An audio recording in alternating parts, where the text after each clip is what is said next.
পাল্টে গেছে ঋতু, পরিবর্তন এসেছে প্রকৃতিতে, তবে বদলায়নি কক্সবাজার সমুদ্র সৈকতের চিত্র। ঈদের টানা ছুটি শেষ হলেও এখনও পর্যটকের উপচে পড়া ভিড়।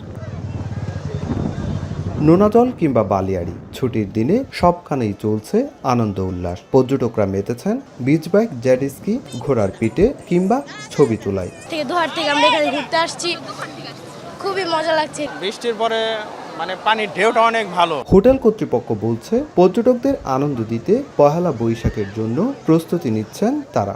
সকল ধরনের প্রস্তুতি আমরা গ্রহণ করছি। আশা করছি যেসব পর্যটকরা আসবেন এই কক্সবাজারে তারা কিন্তু একটা বাঙালিয়ানা একটা ছোঁয়া পাবেন। তবে ঋতু পরিবর্তনে সাগর এখন উত্তাল, তাই ভ্রমণ পিপাসুদের সতর্ক করতে চলছে মাইকিং। একই সঙ্গে সার্বক্ষণিক নজরদারি বাড়িয়েছে লাল হলুদ বাহিনী। পানির যে স্রোতটি রয়েছে তা আস্তে আস্তে বাড়ছে এবং যে বাতাসের গতি তাও বাড়ছে। সো আমরা পর্যটকদেরকে আরও বেশি নজরদারিতে রেখেছি। কক্সবাজারে 5 শতাধিক হোটেল, মোটেল, রিসোর্ট ও গেস্ট হাউস রয়েছে, যার মধ্যে তারকামানের হোটেল প্রায় 30টি। সুজাউদ্দিন রুবেল, সময় সংবাদ, কক্সবাজার।